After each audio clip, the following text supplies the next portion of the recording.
아멘.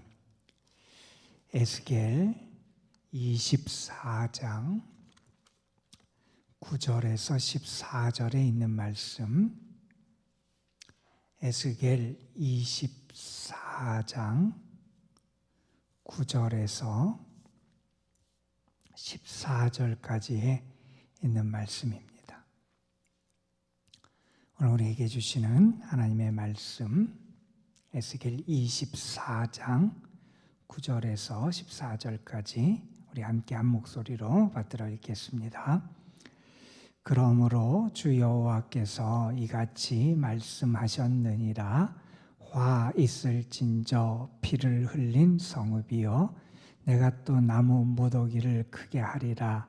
나무를 많이 쌓고 불을 피워 그 고기를 삶아 녹이고 국물을 졸이고 그 뼈를 태우고 가마가 빈 후에는 숯불 위에 놓아 뜨겁게 하며 그 가마에 놋을 달궈서 그 속에 더러운 것을 녹게 하며 녹이 소멸되게 하라.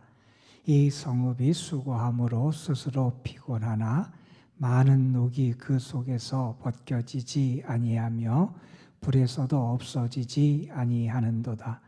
너희 더러운 것들 중에 음란이 그 하나이니라. 내가 너를 깨끗하게 하나 내가 깨끗하여지지 아니하니 내가 네게 향한 분노를 풀기 전에는 네 더러움이 다시 깨끗하여지지 아니하리라. 나 여호와가 말하였은즉 그 일이 이루어질지라. 내가 돌이키지도 아니하고 아끼지도 아니하며 뉘우치지도 아니하고 행하리니 그들이 내 모든 행위대로 너를 재판하리라. 주 여호와의 말씀이니라. 아멘. 미국 LA에 살고 있는 우리나라 분이 한국에서 형제들이 방문하는, 그래서 찾아와서 함께 시간을 보내는 그런 일이 있었다 그럽니다. 한국에서 형제들이 이렇게 찾아왔는데 형제들이 그것을 구경하고 싶은데 특별히 그 중에 한 형제가 이런 얘기를 하는 거예요. 라스베가스로 가서 거기는 카지노에 좀 가자, 이런 얘기를 하는 거예요. 이분은 신앙인이었는데 카지노에 가는 게 왠지 걸려요. 그런데 자기 작은 형이 거기를 꼭 가고 싶다고, 가서 뭔가 좀 해보고 싶다는 얘기를 해서 그래도 할 수 없이 차를 몰고 그걸로 가고 있었어요. 그런데 가다가 교통사고를 당한 거예요. 잘 가던 앞에 가던 차가 갑자기 후진을 하면서 부딪혔는데 운전하던 이분은 안 다치고 자기 형제들의 다리가 좀 다치는, 그래서 병원에 입원해야 되는 일이 있게 됐습니다. 이분이 그 일을 경험하면서 스스로 이런 생각이 들었대요. 하나님이 우리 형제로 하여금 그곳에 가지 말라고 막아주셨구나, 이런 생각이 들더라는 거예요. 그래서 병원에 입원한 형제들에게 복음을 전하고, 그래서 예수님을 위해서 또 예수님을 전하고, 그러면서 그 기도하면서 그 입원했던 기간을 보냈대요. 그리고 나중에 그분의 그런 고백에 의하면 자기 형제들도 예수 그리스도를 영접하게 됐다, 뭐 이런 고백을 해요. 근데 그분이 그 얘기를 하면서 한 얘기가, 하나님이 우리가 무언가 악에 빠지는 것을 막아주기 위해서 그런 일을 행하셨구나 하는 것을 나는 느꼈다 하는 그런 이야기를 합니다. 하나님께서는 우리로 하여금 우상을 버리고 잘못된 것을 떠나고 하나님께 돌아올 수 있는 여러 기회를 제공해 주세요. 때로는 우리가 생각하기에 무언가 고통, 고난, 어려움 혹은 위기라고 생각하는 그러한 일일지라도 우리가 가만 돌이켜보면 하나님이 나를 살리고 회복시키기 위해서 그런 역사를 행해 주셨구나 하는 것을 우리가 깨닫게 될 때가 있잖아요. 우리는 지금 에스겔서를 읽고 있고 에스겔서 가운데 특별히 심판과 책망에 대한 말씀들을 읽고 있습니다. 오늘 우리가 읽는 21장부터 25장 말씀도 그런 하나님의 책망 혹은 유다, 예루살렘의 멸망에 대한 그런 하나님의 그런 경고의 말씀들을 우리가 대하게 돼요. 우리가 이번 주 토요일까지는 이러한 심판의 말씀들을 계속 읽게 될 텐데, 이 말씀들이 우리에게 좀 거북스럽고 때로 불편하고 좀 이렇게 좀 어려운, 대하기가 좀 어려운 말씀으로 여겨질 수 있지만, 이 말씀들을 읽으면서 우리 자신을 돌이켜보고 회개할 것을 회개하고, 또한 우리 민족이 이렇게 죄악 가운데 빠져 있지는 않은지를 살펴보면서 우리가 하나님께 돌아가는 그런 기회로 삼을 수 있었으면 좋겠다 하는 그런 기도를 갖게 됩니다. 오늘 우리가 읽게 되는 21장부터 25장 말씀도 그런 심판을 다룹니다. 21장에서는 하나님께서 칼에 대한 말씀을 하세요. 칼, 그러면 무언가 우리를 위협하고 힘들게 하고 때로는 죽이고 하는 것을 상징하는데, 그 칼을 통해서 전쟁이 일어날 것이고 임박한 환란이 그들에게 올 것이다 라는 것을 하나님께서 선포하게 하세요.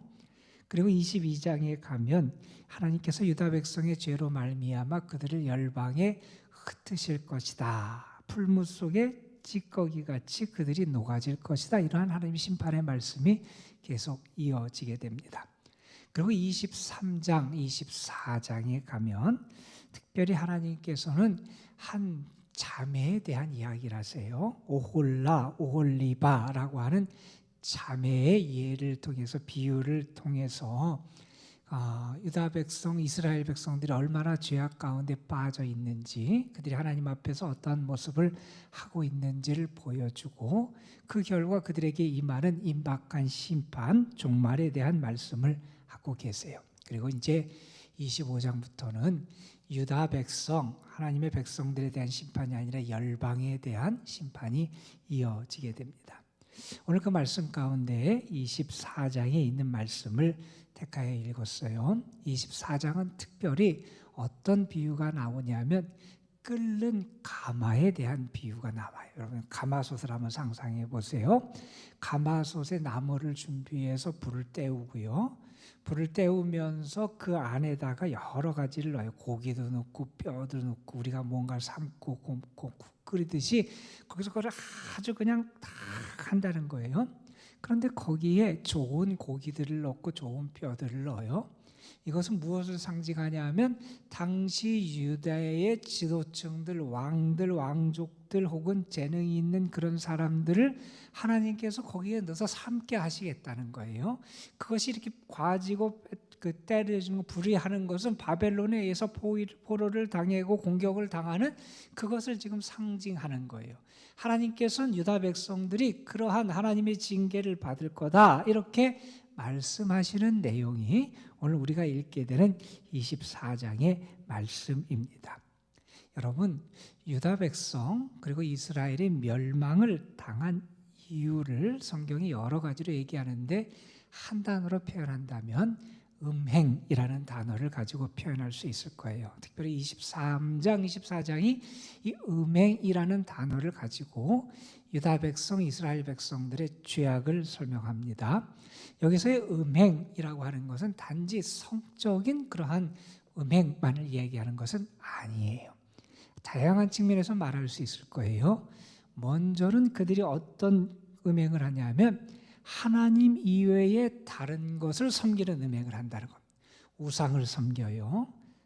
바알신을 섬겨요. 다른 우상을 만들어서 섬겨요. 그렇게 영적인 음행, 하나님 말고 다른 것을 섬기고 다른 것을 따르고 다른 것을 의지하는 이런 영적인 음행을 그들이 범했다 하는 것을 우리가 먼저 생각할 수 있지요. 하나님께서는 계속해서 그들이 우상 숭배의 죄악을 범했음을 여러 선지자들을 통하여 경고하시고 지적하시고 책망하셨던 수많은 말씀을 우리가 만나게 됩니다. 뿐만 아니라 이스라엘, 유다 백성들이 범했던 또 다른 음행의 모습은 어떤 음행이냐면 정치적인 측면에서의 음행이에요. 이건 무슨 얘기냐면 그들이 강대국을 의지하고 의존하려고 하는 그런 마음을 갖게 돼요. 아수르가 강해지면 아수르에 빌붙어서 우리가 좀 이렇게 구원을 얻을 수 있을까? 또 어떤 사람들은 저 밑에 있는 애굽이 우리를 도와주지 않을까? 그 다음에는 바벨론이 오면 또 바벨론에 기대해서 우리가 어떻게 되지 않을까? 사람들이 하나님을 바라보고 하나님의 백성이면 하나님 안에 살아가는 것으로 힘을 얻고 능력을 얻고 길을 찾아야 되는데, 마치 정치적인 어떤 세력과 왕국과 힘이 나에게 어떤 능력이 될 것처럼 그렇게 생각하는 정치적인 측면에서의 음행, 역사의 주관자가 누구인지를 잊어버리고 하나님이 아니라 다른 나라를 의지하는 그러한 모습이 그들에게 나타나게 되더라 하는 겁니다. 그리고 또 한 측면에서 그들의 모습과 범죄함을 음행이라고 설명할 수 있는 것은 세상과 짝하여 살아가는 모습이었어요. 하나님의 백성은 하나님의 말씀을 의지해야지요. 하나님이 원하시는 길을 걸어가야지요. 하나님을 섬기고 살아가야지요. 그런데 그들이 세상과 버텨요. 세상의 길이 좋아 보이는 거예요. 그것이 더 즐거운 거예요. 세상의 악을 따라 살아가는 삶을 포기하지 않는 겁니다. 세상과 버타여 살아가는 이러한 음행을 저지르게 된 그러한 모습을 우리가 이스라엘 백성들의 죄악된 모습으로 발견할 수 있습니다. 특별히 23장 말씀에 보면 거기에 하나님께서는 한 자매에 대한 얘기를 하세요. 오홀라, 오홀리바라고 하는 그런 자매 얘기를 하시는데, 오홀라는 북왕국을 상징하고요, 오홀리바는 남왕국을 상징해요. 그 오홀라는 북왕국의 수도 사마리아를 나타내고요, 오홀리바는 남왕국의 수도 예루살렘을 나타내기도 해요. 그 북왕국을 나타내는 큰 언니가 되지요. 오홀라는 그 뜻이 그녀의 장막이라는 그런 의미를 가지고 있는 그러한 이름의 뜻이에요.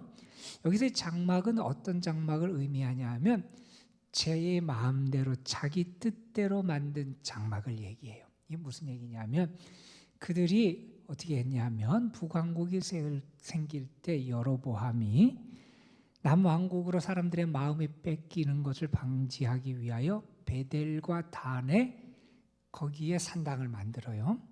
그리고 거기에 금송아지 둘을 만들어서 그 금송아지가 애굽에서 우리를 인도한 신이다 그러고 그 금송아지를 섬기게 해요. 그러니까 자기 마음대로 그곳에 장막을 만들고 그것이 마치 하나님이 계신 것처럼 선포하고 거기서 절기를 지키고 우상을 숭배하게 하는 그러한 죄를 범한 게 오홀라, 그 큰 언니의 모습이었어요. 그런데 오홀리바는 어떠한 죄악을 또한 범했냐 하면 그 오홀라라고 하는 그 언니가 그렇게 자기 마음대로 우상 숭배를 하다가 아수르에 의해서 하나님의 심판을 받는 그 모습을 목격을 했어요. 자, 그러면 그 죄악된 모습과 그 결과 하나님의 심판을 목격하면 어떻게 해야 돼요? 그걸 따라가면 안 되잖아요. 그 죄악의 길을 쫓아가면 안 되잖아요. 오히려 자기 삶을 바로 세우고 하나님이 기뻐하시는 하나님만을 섬기는 삶을 살아가야 되는데 그 심판의 모습을 보고도 그 악한 모습을 보고도 그들이 그 길을 또 걸어가는 거예요. 아수르를 의지하다가 바벨론을 바라보다가 또 정치적인 동맹과 세상적인 술수를 따르다가 그래서 그들이 오홀리바의 이 모습이 하나님 앞에서의 음행한 북왕국 이스라엘, 남왕국 유다의 모습이다. 하나님은 이렇게 그들의 모습을 보여주고 계신 거예요. 정치적인 음행을 했고요. 우상을 숭배하는 영적인 음행을 하고요. 사회가 부패하고 죄악 가운데 빠지고 타락하고 사치와 향락이 가득한 그러한 죄악의 모습이 가득한 세상을 만들어갔던 게 그들의 모습이었어요. 자, 그래서 하나님께서 그들을 징계하시겠다는 거예요. 어떻게 징계하시느냐? 이제 바벨론이 그들을 포위하고 공격해서 그들에게 고통의 시간이 찾아올 거라는 겁니다. 가마에 거기에 고기 덩어리를 넣고 끓이듯이 하나님께서 이제 그들에게 어떤 심판의 기간, 징계의 기간을 하나님께서 그들에게 갖게 하시겠다 하는 거죠. 6절에 보면 오늘 말씀 그 앞에 있는 6절에 보면 이런 말씀이 있어. 화 있을진저 제비 뽑을 것도 없다. 그러니까 어떤 사람이 잘못된 사람인지 뽑을 것도 없이 다 사람들이 이런 죄악 가운데 빠져 있어서 하나님이 그들을 그렇게 다 삶고 끓이고 하듯이 그들에게 징계를 내리시겠다 하는 말씀을 합니다.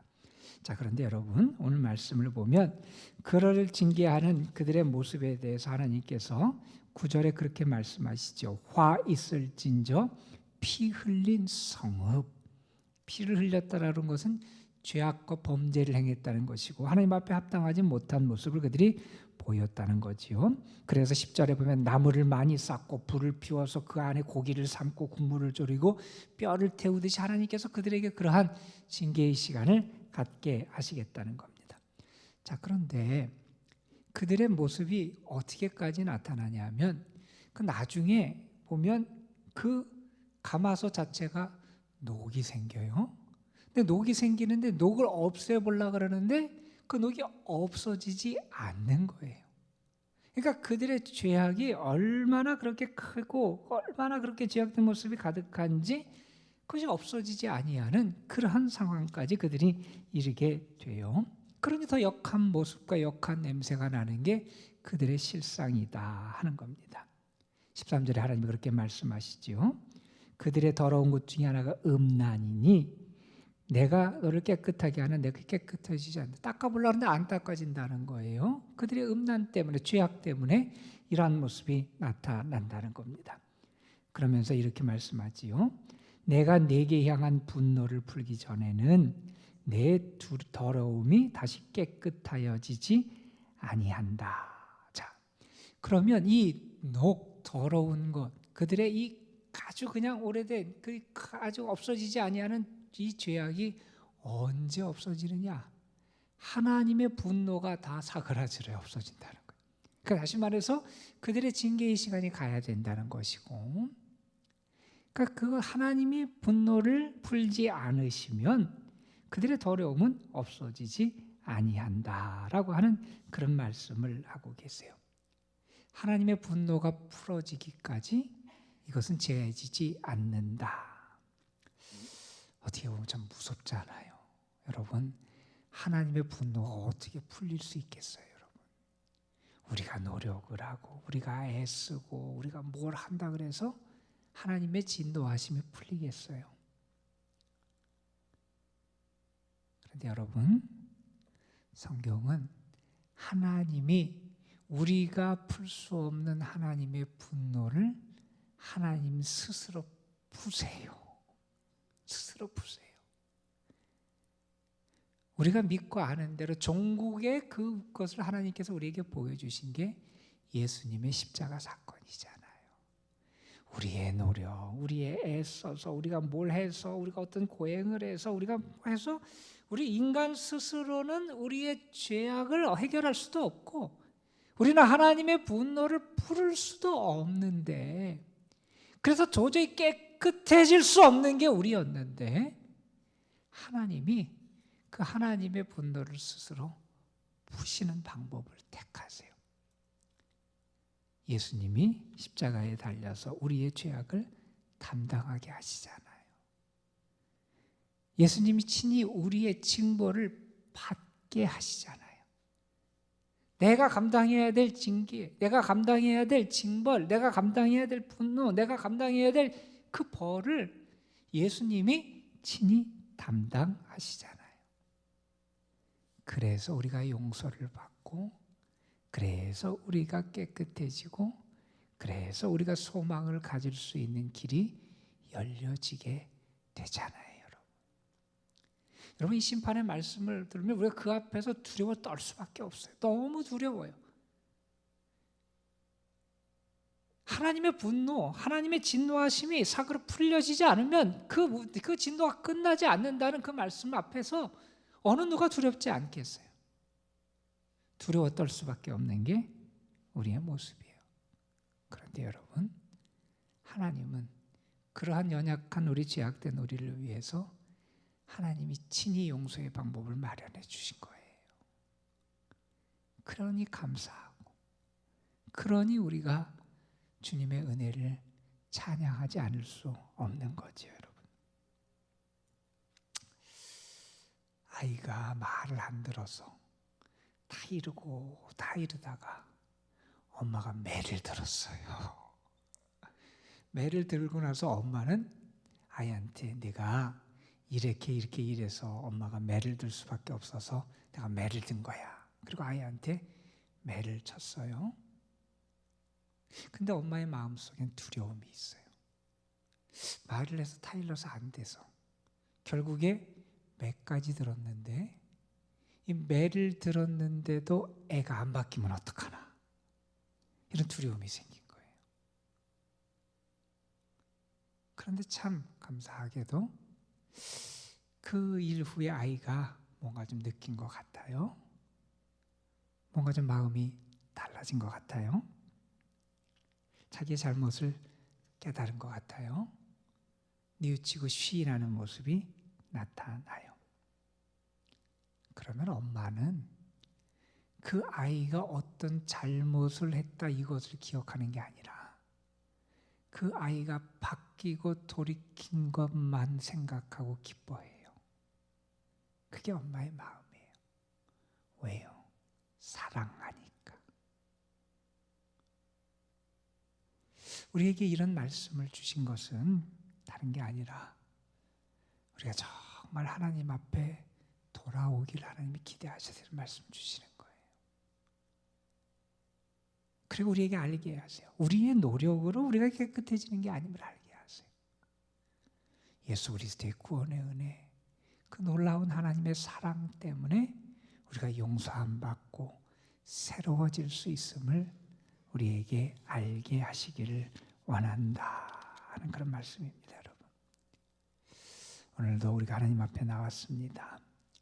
우리의 모습, 죄악을 생각하면 감히 하나님 앞에 설 수 없는 우리들이지만 하나님이 우리에게 새로운 은혜의 길을 열어주시고 하나님 스스로 우리를 살리는 길로 우리를 인도해 주셨어요. 그 은혜를 여러분이 경험할 수 있었으면 좋겠습니다. 여러분, 나는 하나님의 분노를 피할 수 없지만 예수 그리스도께서 친히 모든 징계와 그 벌을 담당하시고 내 죄를 담당하셔서 나에게 새 생명을 주셨습니다. 주님 감사합니다. 내가 그 은혜를 오늘도 잊지 않고 살아갈 수 있도록 하나님 인도하여 주옵소서. 주님을 경험하는, 은혜를 깊이 경험하는 여러분이 되시기를 주님의 이름으로 축복합니다. 기도하시겠습니다. 감사헌금 무명으로 드렸습니다. 아버지 하나님, 오늘도 우리를 사랑해 주셔서 우리에게 하나님의 생명의 말씀을 에스겔을 통해서 들려주심 감사합니다. 하나님 앞에 감히 설 수 없는 영적으로 타락하고 삶이 어그러지고 죄악 가운데 있어서 우리의 삶의 현실과 모습은 하나님의 징계를 피할 수 없는 것, 그것이 우리의 모습이고 하나님의 분노하심을 우리가 감당할 수 없는 것이 우리의 모습임을 고백합니다. 아버지 하나님, 우리를 불쌍히 여겨주시고 우리의 죄악, 우리의 연약함, 하나님께서 은혜의 길로 우리를 이끄시고 용서하시고 새롭게 하시는 역사를 우리에게 허락해 주시고 무엇보다도 우리가 우리 자신의 힘과 노력과 애씀으로 우리가 벗어날 수 없는 죄악의 사슬, 멸망의 사슬에서 예수 그리스도께서 친히 하나님께서 우리에게 우리의 모든 죄를 담당하고 구원받을 수 있는 길을 열어주시기 위하여 친히 십자가의 길을 걸어가시고 우리의 징계, 징벌을 대신 당하셨다는 사실을 우리가 다시 한번 깨달으며 그 구속의 은혜, 용서의 은혜, 그 사랑을 다시 한번 깊이 경험하는 저희들 되게 하시기를 간절히 바라고 원합니다. 그 사랑, 하나님의 용서하심, 하나님이 친히 열어주신 구원의 길이 오늘도 우리에게 있기에 하나님 앞에 나아가고 주의 이름을 부르며 기도하고 주의 은혜를 기다릴 수 있는 소망이 있는 사람이 됐음을 분명히 잊지 않게 하여 주시고 오늘도 그 은혜를 경험하며 살아가는 저희 모두가 되게 하여 주옵소서. 이 시간에도 하나님 앞에 드려지는 감사의 예물 주님 흠양하여 주시기를 원하고 마음이 주께 향하고 그 영이 주님의 영으로 채워지고 그 입술에 여호와의 이름이 가득하고 찬양이 가득하도록 은혜의 은혜를 더하여 주옵소서. 오늘도 사랑하는 성도들, 특별히 도남동재단에 속한 모든 이들 가정들, 자녀 손들 위해 하나님의 도우심과 은혜의 능력이 함께하여 주옵시고, 연로하신 분들, 병약한 분들, 병중에 있고 어려움 가운데 있는 이들을 하나님 특별히 긍휼과 사랑으로 품어 주옵소서. 오늘도 특별히 입시를 앞둔 우리 사랑하는 아들, 딸들 하나님 앞에 올려드립니다.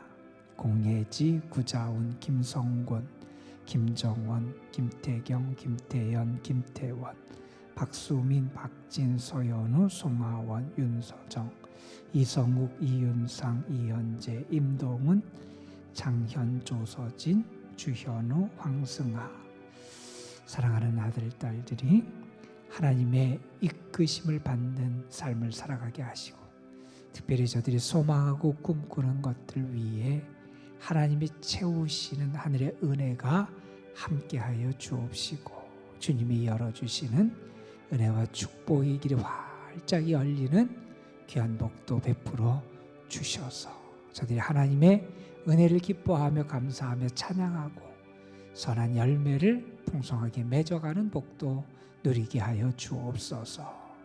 우리 구주 예수 그리스도의 이름으로 기도드리옵나이다. 아멘.